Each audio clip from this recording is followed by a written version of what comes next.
Hi, this is Richard Dwyer from keepingitfree.blogspot.com. Let's get at it. Should John McCain dump Sarah Palin? In one word, yes.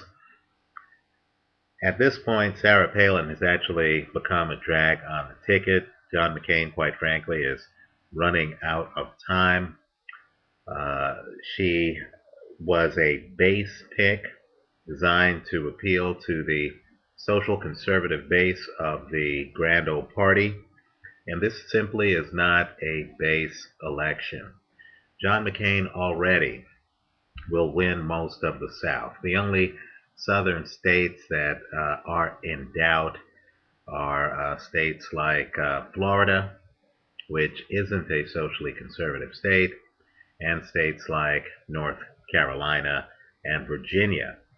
Now, the groups in North Carolina, Virginia, and Florida that John McCain needs to appeal to is not the socially conservative base. Those are the independents and the moderate Republicans. Sarah Palin does not appeal to those groups. Let me also point out, too, that the uh, moderate and free market economic wing of the party certainly has been less than impressed with her. There are doubts about her readiness. You heard Colin Powell in his endorsement of Barack Obama on Meet the Press point out that one of his reservations in considering McCain was his pick of Sarah Palin as his vice presidential running mate. Also, Kathleen Parker of National Review Online also expressed strong reservations about Sarah Palin. Keep in mind, Powell and Kathleen Parker are Republicans who normally pick the Republican ticket. Here, they're not supporting the ticket because of Sarah Palin's inclusion on it. Let me finally say that the media, of course, is having a field day with Sarah Palin. Sarah Palin was recently asked by Brian Williams, the anchor of NBC's coverage, what a precondition was in the context of meeting with foreign leaders.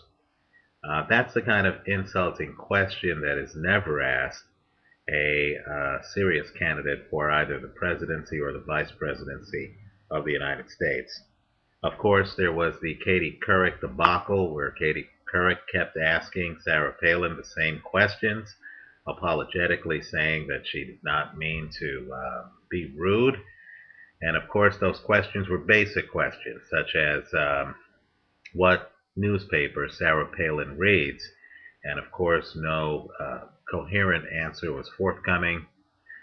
You have pundits like Chris Matthews questioning Sarah Palin's understanding of the role of the Vice President of the United States. These are big, big problems for the McCain ticket. It shows that seasoned reporters have significant doubts about her. Also, of course, the Tina Fey characterization of Sarah Palin on Saturday Night Live doesn't help. Interestingly enough, whenever Saturday Night Live portrays Hillary Clinton, she is portrayed as authoritative, well versed, capable of handling that phone call at 3 in the morning. Sarah Palin, of course, is depicted very differently. The feeling is that she has no foreign policy experience, that she does not answer questions in interviews. She talks but doesn't answer the question, and that she is a bit of an airhead who uses the word maverick a lot and doesn't really have the depth of knowledge necessary for the vice presidency. Now, at these perilous economic times, I believe that McCain would have been helped had he had someone on the ticket who had run a business, someone on the ticket who has a background in economics, someone like Mitt Romney. And Mitt Romney, who was the former governor of the state of Massachusetts, certainly has shown in the past an ability to reach out to at least the free market economic wing of the Republican Party. That wing is in play in this election, especially since neither the Democrats nor the Republicans, quite frankly, are challenging the basic tenet of Hank Paulson and George W. Bush, which is that government regulation and intervention and nationalization of portions of the American banking system is needed to help pull us through this economic morass. And so we believe that at this point, John McCain needs to think about coming up with a way to win North Carolina, Missouri, Virginia, Ohio. He really needs to try to appeal to the moderate and independent wings of the Republican Party, as well as to independents and, quite frankly, libertarians who are a bit concerned about Barack Obama's proposals and proposed regulation.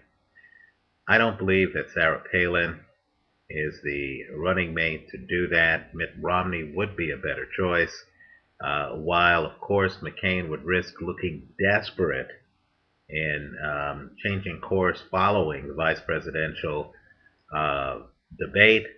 The first rule of politics is that if you're going to run in an election, you should at least do your best to win it. We believe that John McCain would have the best chance of winning this election with a change of his number two to Mitt Romney. That's how we see it. Let us know what you think. Visit us at keepingitfree.blogspot.com and vote in our polls. Thank you. Bye-bye.